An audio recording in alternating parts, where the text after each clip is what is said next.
ஒரு அரசாங்கம் திட்டம் கொண்டு வரும்போது அந்த திட்டம் அந்த ஒரு குடும்பத்தை எப்படி மாற்றுது, ஒரு தலைமுறை மட்டும் இல்லை 7 தலைமுறைக்கும் அது எப்படி பாதுகாப்பாக இருக்க போகுதுங்கிறத முடிவு செய்கிறவர் எங்களுடைய மாண்பு தமிழ்நாட்டுடைய முதலமைச்சர்.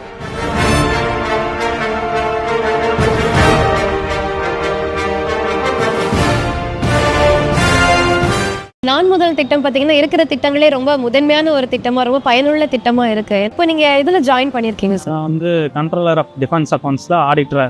அப்பா என்ன சொன்னாங்க? சென்ட்ரல் கவர்மெண்ட் ஜாப் கிடைச்சிருக்கு உங்களுக்கு. ரொம்ப சந்தோஷமா தான் ட்ரை பண்ணாங்க. எப்படி இருந்தது? முதல்ல நீங்க அந்த திட்டம் பத்தி யார்கிட்ட மூலியமா தெரிஞ்சுக்கிட்டீங்க? எப்படி அப்ளை பண்ணீங்க?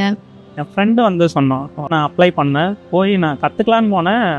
அந்த கிளாரிட்டி வரத்துக்குள்ள வேலையை கிடைச்சி. என்ன மாதிரி கோச்சிங்லாம் இருந்தது ப்ரோ உங்களுக்கு? Residential 6 month residential coaching, hostel, food, study hall, lab, இது எல்லாமே அவங்களே ப்ரொவைட் பண்ணாங்க. அது ஒரு க்ளோஸ்டு ஏரியாவாக இருந்துச்சு, எல்லாரும் படிப்பாங்கன்ற ஒரு அந்த அட்மாஸ்பியர் போனோடனே நம்மளும் அதுதான் மெயினாக இருந்துச்சு. 24/7 24 மணி நேரமும் ஸ்டடி ஹால் ஓப்பனில் இருக்கும். லேப் 8 to 8 இருக்கும். எக்ஸாம் டைமில் 11 வரைக்கும் 12 வரைக்கும் கூட ஓப்பன் பண்ணி வந்துட்டாங்க. நாங்கள் மட்டும் இருப்போன்ட்டு இல்லை, எங்களுக்குன்னு சேர்த்து மென்டார்ஸு, கோஆர்டினேட்டர்ஸு அவங்களும் வந்து நாங்கள் எவ்வளோ நேரம் இருக்குமோ அவ்வளோ நேரம் இருந்தாங்க. எதனா டவுட்னா எப்போனாலும் ஃபோன் பண்ணலாம், வாட்ஸ்அப் மெசேஜ் பண்ணனா அவங்க இல்லைனாலும் சால்வ் பண்ணி எங்களுக்கு திருப்பி ரிட்டர்ன் அனுப்புவாங்க. சூப்பர். நீங்கள் எனக்காக நினச்சிருக்கீங்களா இதில் நம்ம அப்ளை பண்ணாமல் இங்கே வராமல் இருந்திருந்தா என்ன ஆயிருக்கும் அப்படின்னு நினச்சிருக்கேன்? நான் மட்டும் இல்லை, நாங்கள் அந்த கோர்ஸ் எண்ட் ஆகிறப்போ 17 பேர் எஸ்எஸ்சி மூலயமா செலக்ட் ஆகிடும். இந்த ஸ்கீம் இல்லைன்னா நாங்கள் 17 பேரும் வந்துருக்கோம். இன்னைக்கு நீங்கள் வந்து கவர்மெண்ட் ஜாப் எடுத்துட்டீங்க. ஸோ இனிமேல் உங்கள் லைஃபே செட்டில் தான், உங்கள் வாழ்க்கையே வேறு மாதிரி மாறிடுச்சு. உங்களோட அடுத்த தலைமுறையிலேருந்து எல்லாமே வேற ஒரு லைஃப் வாழ போகிறாங்க. இந்த ஒரு ஷிஃப்ட் இருக்கு இல்லையா, இது எப்படி இருக்குன்னு நினச்சி பார்க்கும்போது?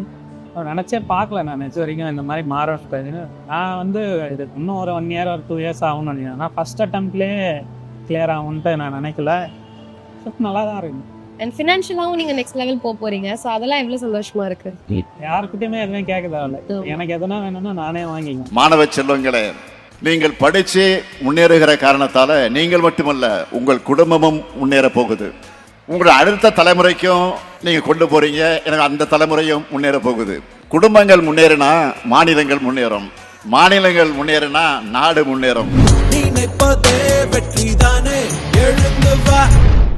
வெளியீடு உங்கள் செய்தி மக்கள் தொடர்பு துறை.